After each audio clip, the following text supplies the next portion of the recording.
Will Shortz's passion is crossword puzzles, and he's world class, editing the daily puzzle in the New York Times, authoring or editing more than 500 crossword puzzle books. Solving a crossword is like putting the world in order, and you don't get that satisfaction much in everyday life. His success has him constantly in demand. Thanks a lot. Traveling the world as the renowned puzzle master. Awesome. Thank you so much. Have a good one. That should be enough to fill every hour of every day. But he's got another passion. Shortz might describe it as 2 words, 8 letters. When I'm walking into a club and I hear the sound of ping pong balls, that is one of my favorite sounds in the world. He started playing as a kid in the family basement, and by high school he was getting good with the trophies to prove it. 1966, I think this was my first ping pong prize. How old were you? Let's see, I was 14. But that same year, the teenaged Shortz sold his first crossword puzzle, and a career was launched. It would be 3 decades later in 2001 when Shortz rediscovered his love of the game. Playing a few games a week evolved into an everyday habit. It's all levels, all ages, both men and women. Then in 2011, he opened his own Westchester Table Tennis Center in the New York City suburb of Pleasantville, New York, where he lives. And most nights, there is a never-ending diversity of ages and talents and one shared love.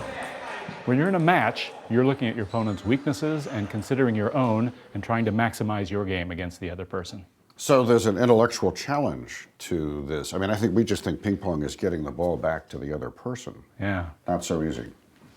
No, it's not. Today, at age 64, Shortz is ranked in the top 25% of table tennis players over age 60 in the country. Not as good as Kai Zheng, who is among America's top 25 players. Kai's Chinese family wanted him to become an American citizen to train and compete here. And when no other host family would take him in, Shortz did, as guardian and mentor. Who better to help in Kai's dream to someday compete in the Olympics? On average, I play about 2 hours a day. And while Kai chases his dream, Will Shortz has a dream of his own. He wants to set a record for the longest consecutive number of days playing table tennis. Call it a challenge, call it an obsession. To date, Shortz has played in more than 250 table tennis clubs around the world.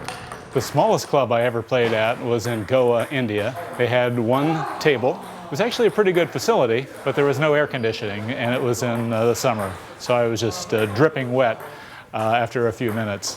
He is so intent on achieving his goal that a few years ago, Shortz began meticulously planning his travels, mapping out available clubs, even bringing along his own playing partner to make sure he always has an opponent.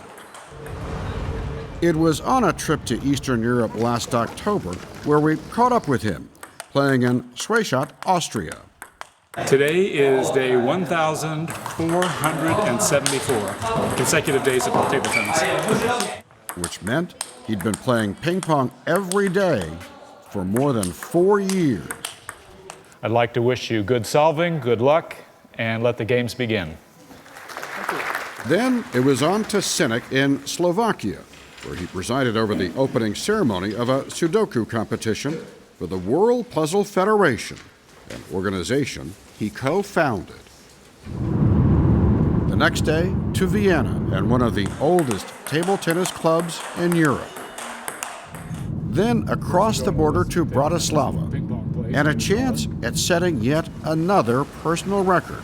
Shortz wanted to play in 2 countries on the same day. He located 3 clubs, but number 1 was closed, and so was number 2.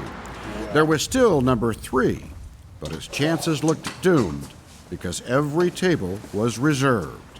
So it didn't look like I could play. But I came in anyway, and there were 5 guys who had reserved 3 tables. They needed 1 more person to play, so I lucked out. Like this? No, no, keep it pretty close to the ball. Yeah, that's good. Back at home, you can always find him back at his club. The exercise part comes from chasing the ball. Yeah, there's right? a lot of that, yeah. Why is this as relaxing as doing a puzzle? The reason this is so relaxing, just like crosswords, is that you get completely wrapped up in the game. You forget everything else in the world. And when you're done, you're relaxed, you're refreshed, you're ready to go back to do everything else. This Sunday morning makes 1,600 days and counting. A streak so unique, he will one day submit it as a brand new category worthy of a Guinness World Record.